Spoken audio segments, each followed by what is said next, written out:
buenas, mi nombre es Mariano, soy filólogo hispánico, feminista y me niego a utilizar el, en mi opinión, mal llamado lenguaje inclusivo. ¿Los motivos? Aquí. Creo que lo primero que deberíamos preguntarnos ¿es nuestro lenguaje machista? Y la respuesta es sí. Claro que nuestro lenguaje es machista. Y lo es por una cuestión muy sencilla. El lenguaje es siempre reflejo de nuestra sociedad. Y nuestra sociedad siempre ha sido machista.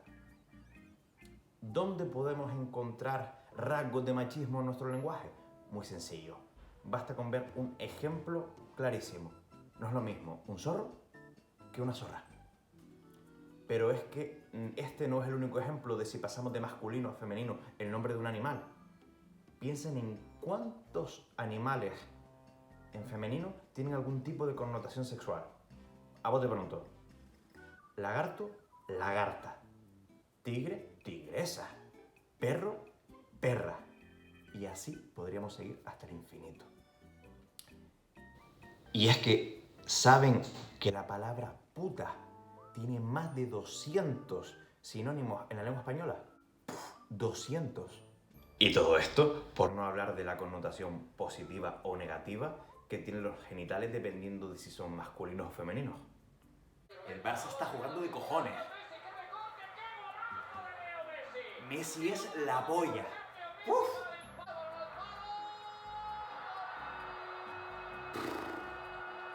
¡Qué coñazo de partido, de verdad! En definitiva, ¿estamos de acuerdo en que el lenguaje es machista?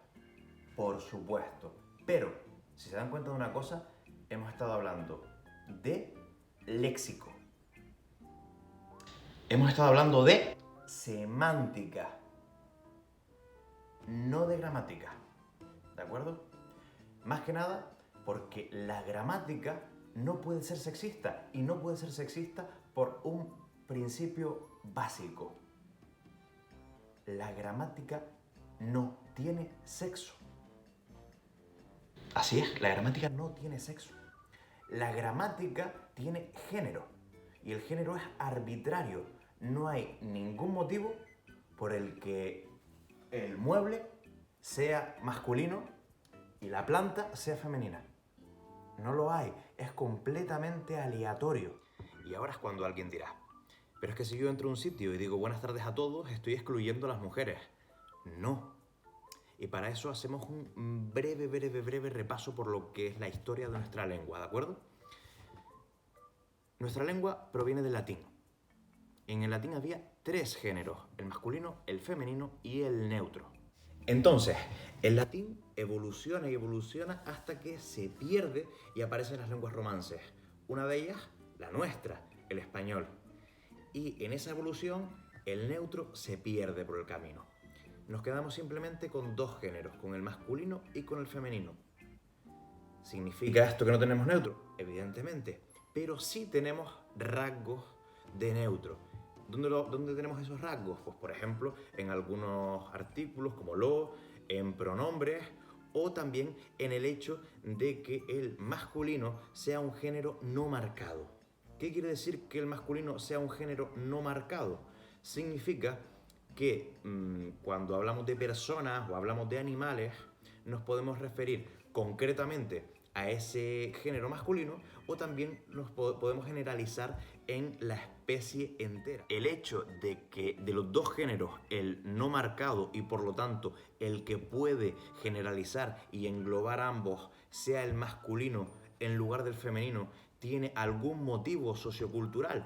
Pues la verdad es que no lo sabemos y probablemente no haya manera de saberlo, teniendo en cuenta que ocurrió hace cientos de años. Entonces, si realmente todos engloba a hombres y a mujeres, poner en lugar de la O una X o una arroba realmente no tiene sentido, porque además encima ni siquiera se puede pronunciar, por lo tanto dificulta todavía más el lenguaje.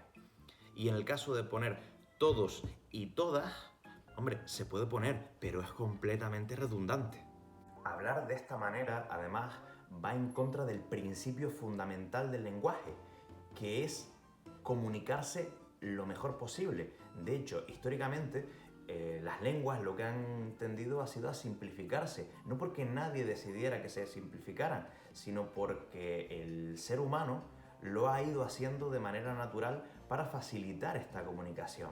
El lenguaje, la comunicación, ha evolucionado hacia la economía lingüística, decir lo mismo con cada vez menos palabras y facilitar de esta manera la comunicación. En mi opinión, mal llamado lenguaje inclusivo, lo que hace es complicarlo todo más. De hecho, directamente me parece muy difícil que alguien consiga realmente hilar un discurso en el que alternes los dos géneros continuamente cada vez que se pueda hacer. Eso supone estar analizando tu discurso a medida que lo vas haciendo, y corremos un peligro muy importante, que es que se pierda lo esencial, que es el mensaje.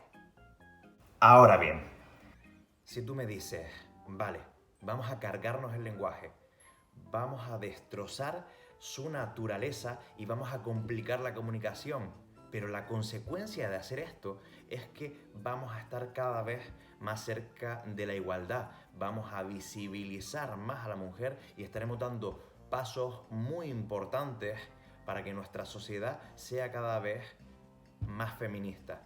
Oye, entonces, por muy lingüista que yo sea, si pongo en la balanza, por supuesto, me quedo con lo social, me parece mucho más importante que la gramática.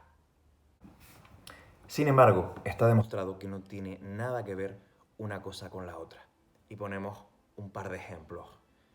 Pensemos en el persa, ¿vale? El persa es una lengua completamente neutra.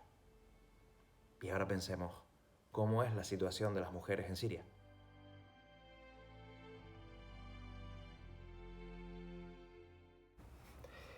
¿Y qué me dicen del suajili y la situación de las mujeres en Kenia?